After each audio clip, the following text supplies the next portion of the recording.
Regulate body fluid and clear ब्लकेजहरू खोल्नको लागि र शरीरमा भएको फ्लुइडहरूलाई म्यानेज गर्नको लागि यो पोइन्टहरू छ। शरीरको तरल पदार्थलाई नियन्त्रण गरी माथिल्लो भएको अवरोध हटाउँछ। अघि मैले भने औषधि खाएर चाहिँ हाम्रो शरीरमा भएको कुराहरू आन्द्रामा पुर्याउँछ। यो पोइन्टहरू थिच्यो भनेदेखि औषधि नखाइ पनि हाम्रो शरीरमा भएको पानी आन्द्रामा पुर्याएर हामीलाई नर्मल हुन्छ। यो पोइन्ट थिच्यो। अनि हाम्रो LI7 अनि when you अनि abdominal pain, facial swelling and वर्बोनिमस भन्छ कि त्यसलाई। यो पेटको तीव्र दुखाइ वर्बोनिमस भनेपछि हामीलाई कहिले कहिले पर्छ हुन त त्यो अब के अहिले सरले भन्नुभएको जस्तो कुन बेला खानी कुन बेला नखानी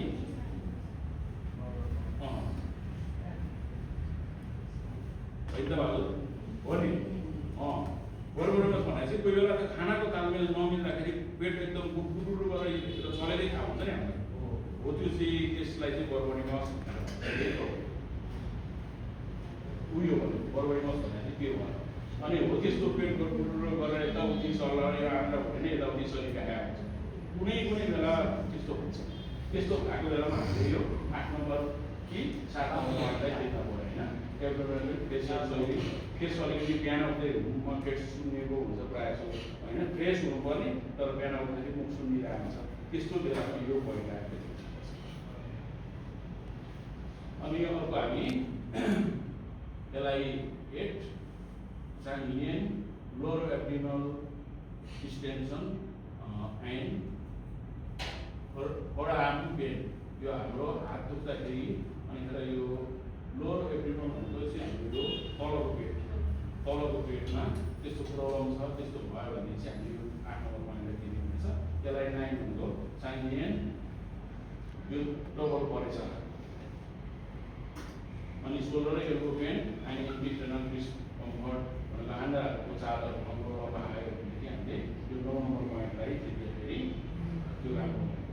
LI10 अनि साउसाङ्गी भनेर भन्छ। यो चाहिँ यो पोइन्टलाई डाइजेसनको प्रब्लम हुँदाखेरि boost immunity and Ilbo pain यस्तो कुनाहरू दुख्ने समस्या भयो भनेदेखि यो पोइन्टले चाहिँ पाचन शक्ति तथा रोग प्रतिरोधक क्षमतालाई बढाइ कुनाको दुखै कम गर्छ। यो 10 नम्बर पोइन्ट हामीले यसरी 10 नम्बर पोइन्ट भनेपछि हाम्रो यो 9 भयो। 10 नम्बर पोइन्ट यहाँनिर लगभग हामीले यहाँ यसलाई र यसलाई 3 भाग पायौँ भने 2 भाग पछाडि आउने एक पोइन्ट जस्तो हो 10 नम्बर पोइन्ट। यो पोइन्टमा चाहिँ के हो भनेदेखि हाम्रो यो समस्या हुन्छ होइन।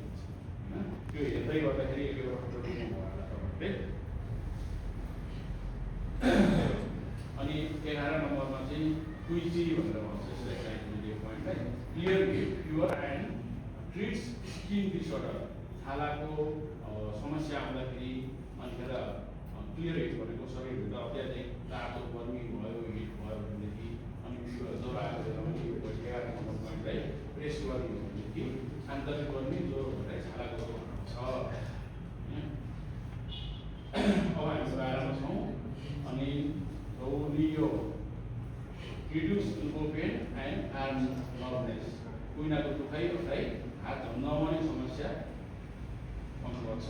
यो हात झम्झाउने प्रायः सो भेटिराखिन्छ होइन। हाम्रो पनि त्यस्तो भइरहेको हुन्छ। त्यो 12 नम्बर पोइन्टलाई त्यति भएदेखि त्यस्तो झम्झाउने हो घट्ने भयो। त्यो किन झम्झाउँछ भन्दाखेरि काहीँ जाम भएर बसेको हुन्छ छि होइन। त्यो तपाईँको छि चाहिँ तपाईँको जुन हाम्रो भाइटल इनर्जी अनि प्राणवायु छिको कुरा गर्छौँ यो एउटै हो। यो चाहिँ रगत सँगसँगै बगिरहेको हुन्छ। यो एक्लै आफै हुँदैन रगतसँगै हुन्छ। अनि काहीँ रगत जाम भयो छि पनि जाम भयो। जाम हुने बित्तिकै शरीरले यस्तो सिम्टम देखाइहाल्छ कि हात झम्झमा आयो भने काहीँ जाम भयो भनेपछि त्यसैको पोइन्टमा त्यति हो त्यहाँ पास हुने पर्छ। अब 13 नम्बरमा साउथी it helps relief arm pain and sweating. अब यसरी सुन्नेको कम गर्नको लागि पाखुराको दुखेको लागि 13 नम्बर पोइन्टले काम गर्नु हो। 14 नम्बरमा बिनार होइन। LI14 it treats shoulder pain and arm weakness आँखको दुखाइ र हात कमजोर हुने समस्या त्यसको प्रयोग गर्दा यो पोइन्टलाई दिँदाखेरि यो समाधान हुन्छ हो। LI15 यो अनि फ्रोजन सोल्डर होइन pain and arm mobility issue. अनि जब कस्तो छ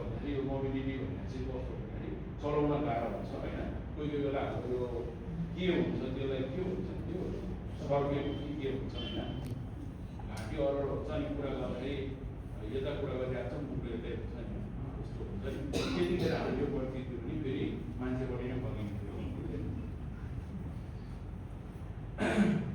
अब के छ जुगु पोइन्ट 16 नम्बर चाहिँ जुगु भनेर चाहिँ भाषामा health relief shoulder pain and neck stiffness यो घाँटी हरहर हुने सोल्डर पेन यस्तोहरू घुमहरू जाम हुनुको लागि कामको कुनै घाँटीको हरहर हुने समस्या यसको प्रयोग गरेको हुँदाखेरि यसको प्रयोग हुन्छ यो पोइन्टको प्रयोग गरिन्छ अनि यसलाई 17 standing health shoulder and neck swelling घाँटीहरू सुनिँदाखेरि होइन यो चाहिँ अब तपाईँको के छ भने लार्ज इन्टेस्टाइनकै पोइन्ट भएको कारणले गर्दाखेरि अगाडि भएको छ नि मिल्दो दुःख छ होइन अनि कतिपय ठाउँहरू चाहिँ अब कस्तो छ भन्दाखेरि अब भित्रभित्र हुन्छ अब होइन अनि भित्रभित्र भएपछि अब के भयो भन्दा जस्तै यहाँनिर भयो नि अब यतातिर त ठुलै हुन्छ अब यतातिर चिन्नु पऱ्यो भने अप्ठ्यारो नि यहाँ चिन्दाखेरि हुँदैन यहाँ चिन्दा हुने फाइदा एउटै हुन्छ कि प्रायः जसो सबै पोइन्टहरूमा त्यसरी चिन्न पर्दैन होइन भ्याउँदाखेरि त सबै पोइन्टमा थिचेको राम्रो हुन्छ होइन होइन भनेदेखि यो कुइनादेखि तल थिच्दाखेरि पनि सबैलाई कन्ट्रोल गर्ने हामीले त्यहाँ पढ्दाखेरि पनि जस्तै कुइनादेखि तल घुँडादेखि तल यो चाहिँ तपाईँको के छ भन्दाखेरि यो पोइन्टहरूमा चिन्दाखेरि त्यो भएको पोइन्ट सबैलाई एड्रेस गर्छ हजुर चिन्दाखेरि यो अङ्ग्लोले त्यसरी तपाईँको यो अङ्ग्लोसँग तपाईँको भर्टिकल ठाडो बनाएर ठ्याक्कै अब यसो गरेर चाहिँ छामेको भयो थिचेकै होला हुन्छ अब चिन्नु अलिकति दुख्नेहरू अलिकति दुख्नेहरू अनि यो अङ्ग्लोले थिचेको भन्दा त्यो हाम्रो हेडले थिचेको चाहिँ राम्रो हुन्छ ठ्याक्क बस्छ अलिकति थिचेपछि दुखिहाल्छ काम होइन अङ्ग्लोले थिच्दाखेरि त्यो मोटो भयो अनि यसरी थिच्दाखेरि त झन् त मालिस गरे जस्तो भयो अनि यस्तो ठाडो पारेर यो अङ्ग्लोको यो टिप्सले ठ्याक्कै पोइन्टमा गऱ्यो भने यदि हामीलाई यस्तो समस्या छ भने के हुन्छ भने अग्ला परेर हामी थाहा पाउँछौँ तपाईँलाई समस्या भएको पोइन्ट छ भने तपाईँले यसरी थिच्दाखेरि त्यहाँ अलिक बढी हुन्छ अरूभन्दा अलिक बढी हुन्छ हजुर अब यो चाहिँ तपाईँको कसो कतिखेर भन्दा पनि 5 दिन 7 दिन ए तपाईँको 1 सेकेन्ड 2 सेकेन्ड हुन्छ 1 सेकेन्ड 2 सेकेन्डहरू गर्दै हुन्छ नि 1 सेकेन्ड 2 सेकेन्ड ठ्याक्क थिचिबस्ने अनि हामीले थिच्दाखेरि कसरी थिच्नु पऱ्यो नि 1 2 3 भनेको ठ्याक्क नथिचेर सर होइन 1 2 3 अनि छोड्दाखेरि 1 2 3 नैबाट छोड्नु पऱ्यो अनि काहीँ हामी उकालोहरू आयौँ होइन त्यसरी हिँडेर आएको बेलामा पानी इमिडिएट नखानु भन्छ नि होइन अनि त्यस्तै खालको फर्मुलाइजन नै लागु हुन्छ यो के फर्मुला लाग्यो भन्दाखेरि ढ्याक्कै नथिच्ने ढ्याक्कै नछोड्ने सर र कति थिच्नुपर्ने आफूलाई थाहा हुन्छ त्यो चाहिँ 1 2 3 गरेर 3 पुग्दाखेरि ठ्याक्कै त्यो बल अनि छोड्दाखेरि जसरी थिचेर त्यसरी सर एउटा के हो भन्छ नि जस्तै पोइन्टहरु छ नि हजुर पोइन्टहरु छ नि दाइहातको र बायाँहातको एउटै हो होइन एउटै हो यता थिचे पनि भयो यता थिचे पनि भयो होइन अनि हाम्रो अकुलाइमा चाहिँ प्रायः सो लेफ्ट ह्यान्डलाई भनेर भन्छ होइन अब त्यो चाहिँ मुटु त तपाईँको त्यसै गरी अलिकति ढकेको हुन्छ नि त्यो भएको कारणले गर्दाखेरि देब्रे ह्यान्डलाई चाहिँ फोकस गरिएको छ दाहिने ह्यान्डमा थिच्दा नि एउटै कहाँ पुग्यो हामी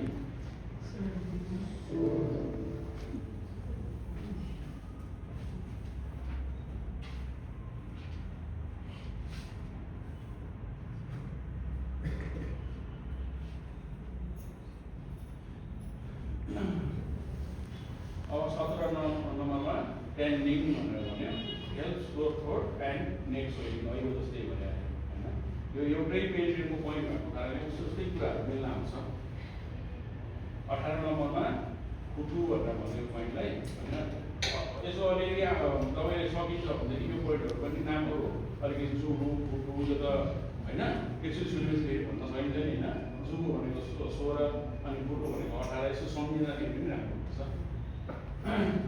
अनि यो चाहिँ तपाईँको सोर थ्रोट अनि हरेसनेस एन्ड रेस्पिरेटरी इस्युज घाँटी दुख्ने स्वर बस्ने यो हरेसनेस भनेको स्वर बस्ने कि र श्वास प्रश्वास उपचारको लागि यो पोइन्ट प्रयोग गरिन्छ 18 नम्बर पोइन्ट यसलाई लार्ज इन्टेस्टाइन 18 दशमलव चाहिने भाषामा यसलाई भनिन्छ अनि यसलाई 19 होइन यो भनेर भन्यो अनि यो चाहिँ नसल कन्जेसन एन्ड फेसियल प्यारालाइसिस यो पोइन्ट इम्पोर्टेन्ट रहेछ होइन फेसियल प्यारालाइसिस त प्रायः जसो हुन्छ नि होइन यो मुख बाँधिने होइन यो मुखमा चाहिँ तपाईँको कस्तो हुन्छ नि यो यहाँको मासुहरू ठ्याक्कै यहाँको मासु यहाँको मासु यहीँ बसेको होइन, बस्न त बसेको छ, तर यसमा एक किसिमको के छ भने मेकानिजम छ।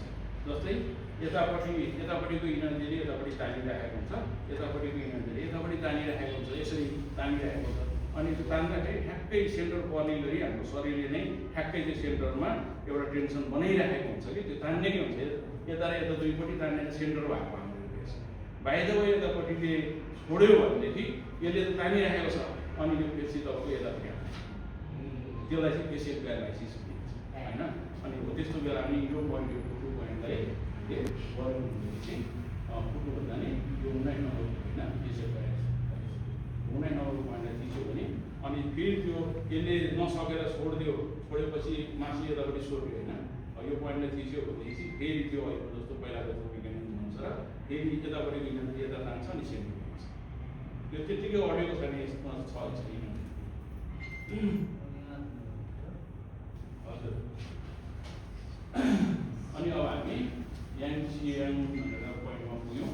यसलाई 20 नम्बर साइनोसाइटिस होइन, साइनोसाइटिसलाई साइनस अनि अर्को के पनि भन्छ यसलाई नेपालीमा विनाश हो। विनाशको पोइन्टको लागि यो यसलाई 20 एकदमै राम्रो। अनि नसल ब्लकेज नाकको ब्लक हुने ज्ञान हुन्छ होइन, अनि त्यतिखेरको लागि। अनि फेसियल सोइलिङ अनि यो हाम्रो मुखहरू सुन्नेको लागि पनि यो अति नै राम्रो छ। र भनेपछि हाम्रो लार्ज इन्टेस्टाइनको समय 5 बजेसम्म हामी भ्याउँछौँ भनेदेखि यो थेरापी यतिखेर गरेको अति राम्रो होइन।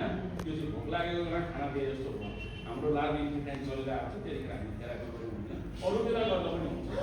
मोर इफेक्टिभ चाहिँ तपाईँको यो टाइम होइन। अनि यसको 20वटा पोइन्ट भयो, यो 20वटा पोइन्टहरू कन्ट्रोल गरिराख्न परेन, मिलाई हामीले यहाँदेखि यसरी थिच्दै यसरी लगाउनु होइन। अब हामीले यो 20वटा पोइन्टमा चाहिँ हामी सक्यौँ होइन। अब अर्कोचोटि चाहिँ हामी के गर्छौँ भनेदेखि स्टोमाकको मेडिटेट गर्छौँ, त्यसमा पनि यस्तै पोइन्टहरू हुन्छ। यो एकदमै इम्पोर्टेन्ट हुन्छ। त्यहाँले अल्छी गर्नु भन भनेदेखि कोही मान्छे आजै आउनु भएको छ भने नि त सबै कभर भइरहेको छ नि होइन। इन्ट्रेस्टेड हुन्छ यो गर्नुपर्छ भन्ने छैन, तर गर्दाखेरि अति राम्रो हुन्छ। कम्तीमा पनि अरूलाई सल्लाह दिनु नसक्ने आफ्नो घरको सल्लाह गर्दा त भयो नि होइन। आफ्नो घरको परिवार राम्रो भयो भनेदेखि त एक स्टेप क्लियर भयो कि। अनि अर्को हप्ता चाहिँ हामी यो स्टोमेक मेडिटेसन गर्छौँ, त्यसमा पनि यस्तै हुन्छ। र यसो भन्दै आजको क्लास मैले यहीँ सकेँ। यहाँलाई केही यस्तो केही इम्पोर्टेन्ट केही सोध्नै मन लागेको केही क्वेसन छ भने सोध्न सक्नुहुन्छ, नत्र भने अब हामीले आफ्नो टिमहरू बनाएर हजुर त्यो अपरेसन गर्नुपर्ने हरेक हुन्छ नि। हजुर हो होइन, धेरै दुख्ने त्यो कारण के? यो चाहिँ के हुन्छ नि एकदमै राम्रो